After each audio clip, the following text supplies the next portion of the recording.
क्या आपने कभी सोचा है कि क्या जलपरियां सच में मौजूद है?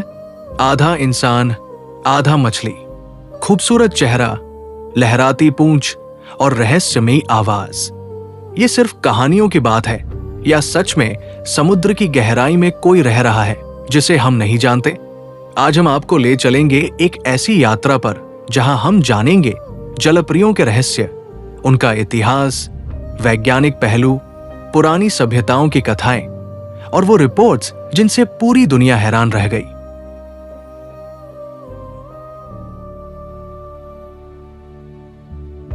मार्मेड शब्द की उत्पत्ति मध्ययुगीन अंग्रेजी के शब्द मेरे, जिसका अर्थ होता है समुद्र, और मेड, जिसका अर्थ होता है लड़की या नौकरानी, इससे हुई थी। मर्मेड्स विभिन्न संस्कृतियों की पौराणिक कथाओं में पाई जाती हैं, जिनमें से कुछ में उन्हें सुंदर और आकर्षक, तो कुछ में खतरनाक और धोखेबाज के रूप में चित्रित किया गया है। कुछ संस्कृतियों में जलपरियों को अलग अलग नामों से जाना जाता है, जैसे कि रुसलका पूर्वी यूरोप में और मुरगेल आयरलैंड में। अफ्रीकी समुद्री संस्कृति में मामी वाटा एक ऐसी देवी है जो जल में निवास करती है और मनुष्यों से संपर्क करती है। वहीं जापान की निंग्यो जलपरिया होती है, जिनका मांस खाने से अमरता प्राप्त होती है, लेकिन भारी शाप भी। एक्वाटिक एप थ्योरी एक परिकल्पना है जो बताती है कि मानव के पूर्वज वानरों से अलग होकर पानी में रहने वाले वातावरण में विकसित हुए। ये सिद्धांत पारंपरिक विकासवादी सिद्धांतों के विपरीत है, जो बताते हैं कि मानव पूर्वज भूमि पर रहने वाले स्तनधारियों से विकसित हुए थे। एक्वाटिक एप थ्योरी के अनुसार मानव शरीर की कुछ विशेषताएं, जैसे कि चर्बी की परत, सांस लेने की क्षमता और नाक का आकार, पानी में रहने के अनुकूलन के कारण विकसित हुए। इस सिद्धांत के समर्थकों का तर्क है कि मानव शरीर विज्ञान में कुछ ऐसे लक्षण हैं जो पानी में रहने के सबूत देते हैं, जैसे कि पानी में तैरने और गोता लगाने की सहज क्षमता और त्वचा के नीचे वसा की परत। यह सिद्धांत 1960 और 1970 के दशक में एलेन मॉर्गन द्वारा लोकप्रिय किया गया था। उन्होंने अपनी पुस्तक द एक्वाटिक एप में इस सिद्धांत को विस्तार से समझाया था। हालांकि यह सिद्धांत वैज्ञानिक समुदाय में व्यापक रूप से स्वीकार नहीं किया गया है और कई वैज्ञानिक इसे खारिज करते हैं। साल 2012 में अमेरिका के एक टीवी चैनल एनिमल प्लैनेट ने एक डॉक्यूमेंट्री दिखाई थी, मरमेड्स द बॉडी फाउंड। इस डॉक्यूमेंट्री में दावा किया गया कि वैज्ञानिकों ने समुद्र में जलपरियों जैसे जीवों के सबूत पाए हैं। इसमें नकली फुटेज, CGI और एक्टर्स का इस्तेमाल हुआ था, लेकिन इसे इस तरह दिखाया गया मानो ये वास्तविक डॉक्यूमेंट्री हो। इसके बाद लाखों लोगों ने इसे सच मान लिया और NOAA की वेबसाइट और हेल्पलाइन पर सवालों की बाढ़ आ गई। इसी वजह से NOAA को आधिकारिक रूप से बयान देना पड़ा। अब तक किसी भी जलीय मानव जैसे जीव के अस्तित्व का कोई प्रमाण नहीं मिला है। NOAA ने स्पष्ट किया कि जलपरियां सिर्फ मिथक और कहानियां हैं।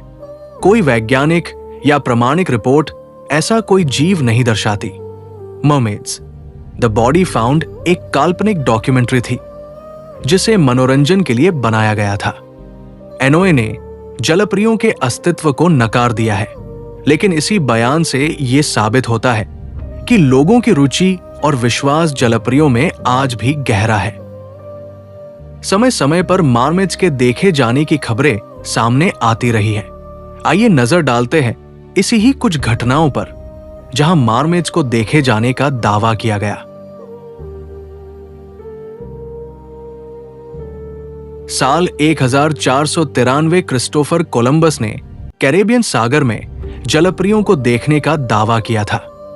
कोलंबस ने अपनी डायरी में लिखा कि उन्होंने 3 जलपरियों को देखा जो समुद्र से ऊपर उठी थी, लेकिन वे उतनी सुंदर नहीं थी जितनी कि उन्हें चित्रित किया गया है, क्योंकि उनके चेहरे कुछ हद तक मर्दाना थे।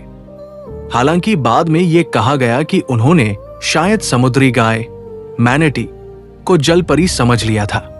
1980 के दशक में सोवियत संघ के समय की एक रिपोर्ट सामने आई थी, जिसमें कहा गया कि साइबेरिया लेक बैकल में गोताखोरों ने मानव जैसे जल जीव देखे थे, जिन्हें कई लोगों ने जलपरियां कह गया।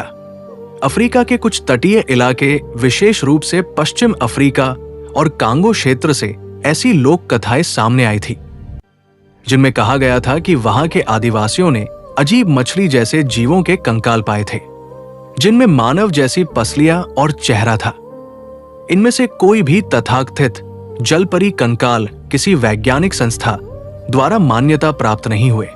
ज्यादातर ये स्थानीय कथाओं और अफवाहों का हिस्सा बनकर रह गए, जिसकी वजह थी समुद्री गायें। समुद्री गायें को कई बार इंसानी आकार से मिलते जुलते देखा गया। जापान में निंग्यो नाम से जलपरियों को जाना जाता है। माना जाता है कि जो व्यक्ति निंग्यो का मांस खा लेता है वह अमर हो सकता है, लेकिन कई बार इसके साथ भयावह श्राप भी जुड़ा होता है। यहाँ कई मंदिरों और संग्रहालयों में सूखी हुई जलपरी जैसी ममी रखी गई है। एक मशहूर ममी है जो लगभग 30 सेंटीमीटर लंबी है। इसका ऊपरी हिस्सा इंसान जैसा और नीचे का हिस्सा मछली जैसी पूंछ का है। जापान के कुछ जीव विज्ञानी और मानव विज्ञानी मानते हैं कि ये बंदर के सिर और मछली की पूंछ को जोड़कर बनाई गई नकली मूर्तियां हैं। इन्हें एदो काल यानी 1603 से 1868 में धर्म और मनोरंजन के लिए बनाया गया था।